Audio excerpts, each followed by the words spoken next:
James Check just authored a piece this morning named Hanging On by a Thread, where he lays out the likely case for a bull market and a bear market.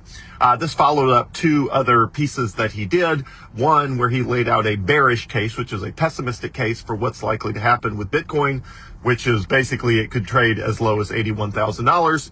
And then a piece he did earlier this week called A Fresh Set of Eyes or something like that, where he lays out the bullish case, which is the optimistic case, which is a run up to $150,000 and off to the races.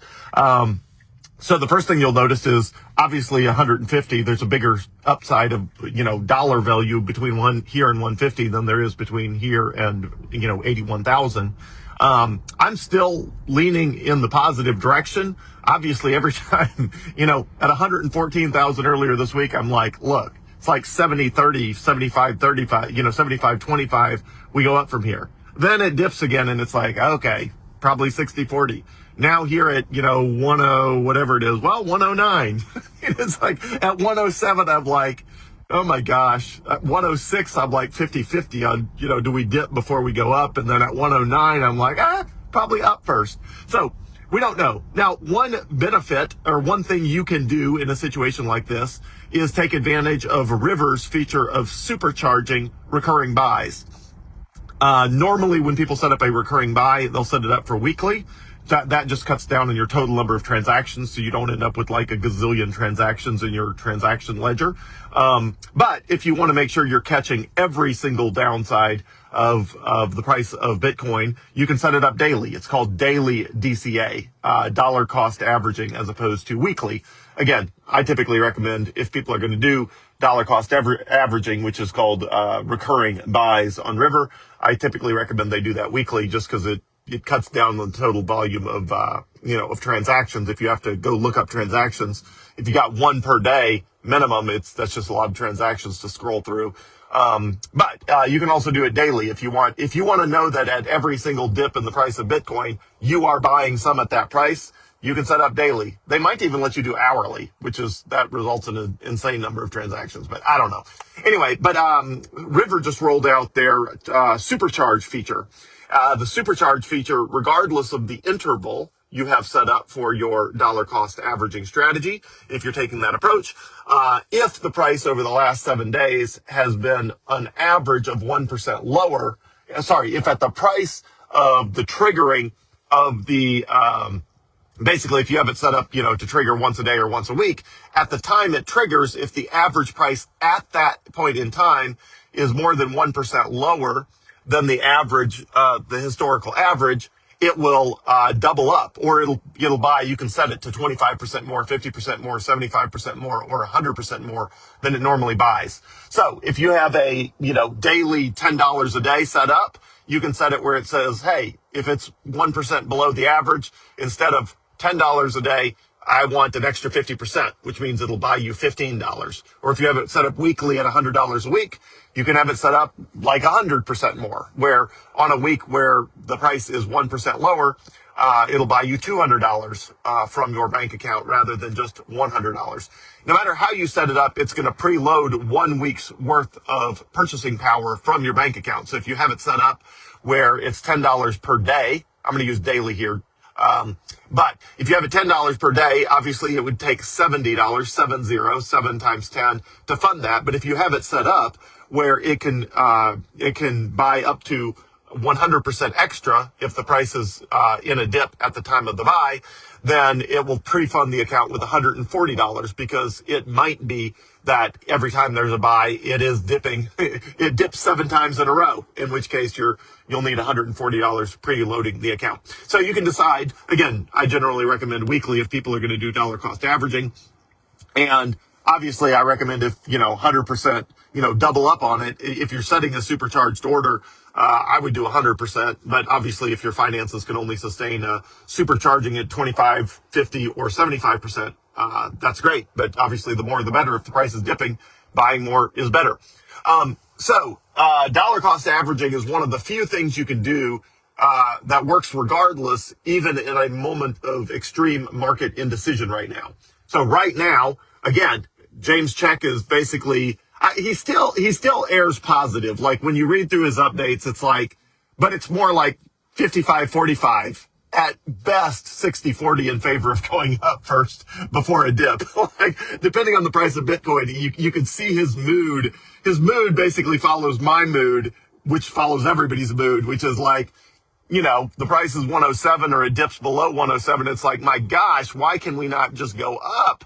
And then the price runs up to 108, 109, or earlier this week as high as 114. I think it got up to 114. It's like, wow, we are definitely off to the races.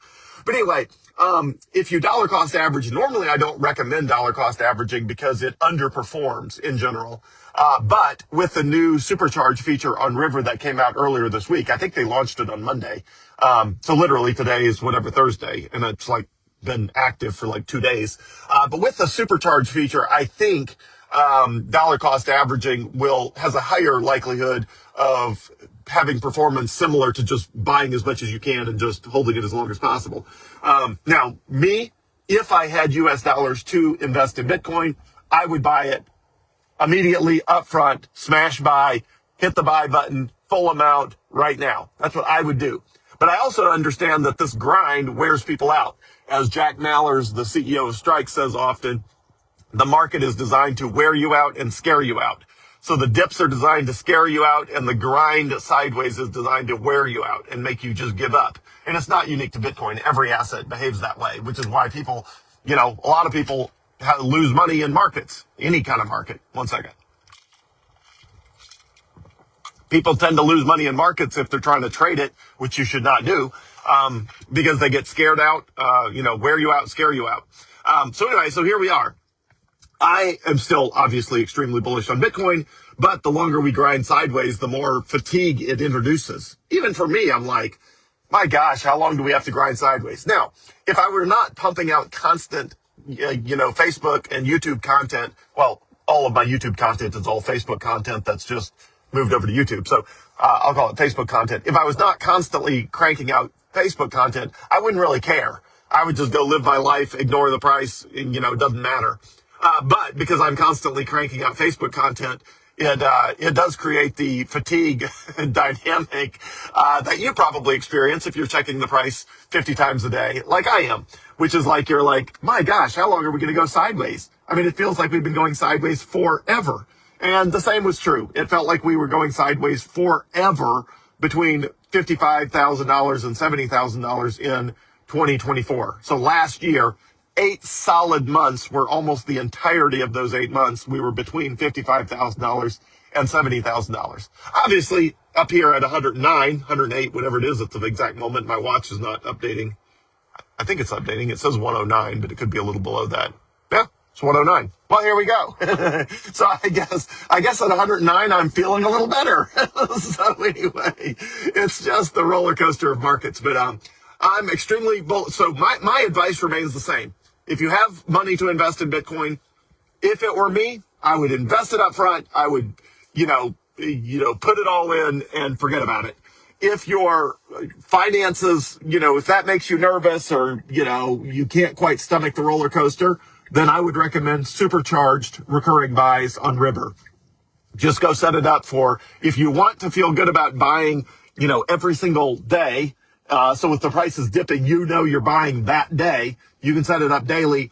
Although for somebody like me, I'm like, I'll just do weekly. If I was doing it, I don't have a supercharged buy set up because every time I get US dollars, I immediately convert them into Bitcoin. So I'm not doing recurring buying because I'm buying as much Bitcoin as I possibly can. But right now I'm completely maxed out. I don't have any US dollars I could possibly invest in Bitcoin. Plus, I financed the Tesla that I'm riding in. So I've shorted the US dollar. So technically I would have had to sell Bitcoin to buy this Tesla, but I financed it for 6.25% over 5 years. So technically I'm over 100% Bitcoin. Because I not only have 100% of my assets in Bitcoin, I own multiple, well, technically the bank owns this Tesla until it's paid off. But I financed a Sleep Number mattress and I financed this Tesla so that I would not have to sell Bitcoin. So technically I'm over 100% allocated to Bitcoin. But anyway, so if this, scare you out, wear you out, scare you out market is wearing you out and scaring you out, then just set up a supercharged recurring buy on River, and then you don't have to worry about it. You just, let the market do its thing. You're always buying, whether it's daily or weekly. If the price dips, you feel good about it because you know that you're buying at those dip prices as well. And if your recurring buy hits on one of those dips, which if you set it up daily, it basically always does. If you set it up weekly, it's, more hit or miss, but it all comes out in the wash. It's the performance would basically be the same regardless. But you're buying more. You're buying more if it's dipping. And on average, that means your performance is higher over time. The best thing, if you feel market uncertainty and you're just not sure, that's the reason I like James Check. For $29 a month, I don't get anything from it. It's just, I recommend him just because, like everything I do, I recommend him because I use it and I like it. But it really gives you a lot of comfort knowing sort of where the market is and what it could do, and having him lay out, okay, here's where we are. These prices are the prices at which people start to capitulate on the way down, which could send us as low as $81,000. If we break 105 consistently, then we break 100 consistently, then we break a 95 consistently, we're probably going, to 81,000. But it's nice knowing that that's effectively the floor. Doesn't mean you can't go below it, but he just doesn't think he feels like that's sort of where the bottom will be if this is a bear market, meaning a sort of a pessimistic down market. And also it's, he lays out, it's like, look, if we can break the short-term cost basis at 113, then we break 108, 118, and we're probably going to 150. So you don't get clarity on which direction we're certainly going because that's impossible in a market. No market, not gold, silver, commodities, wheat, soybeans. There's no market, stocks, bonds, any of that. There's nobody that can predict where the market's going, whether you're going up or down. But it is helpful and comforting to know sort of how low could you go if you go low, and how quick could you get there if you go high. And in the long run, if you're invested in the right asset, it doesn't matter because you're eventually going to go, we're eventually going to go to 150,000 in Bitcoin no matter what. There's a 100% chance we will be at 150,000. The question is, do we dip as low as 81,000 before that? Or do we just go, straight there in the coming weeks? My prediction, as I predicted earlier this week, is that we'll be, we'll touch above 150,000 between now and the end of the year. But most predictions are wrong, including by me. So I don't know. But Bitcoin is still the best performing asset, of the century, of the decade, and the whole world needs money, and Bitcoin is a better money. So my conviction is a 100 out of 100. Do we dip before we go high? Nobody knows. But River's supercharged recurring buys are a great way if the wear you out, scare you out dynamic is wearing you out and potentially scaring you out. Supercharged recurring buys on River are a fantastic way to keep from being scared out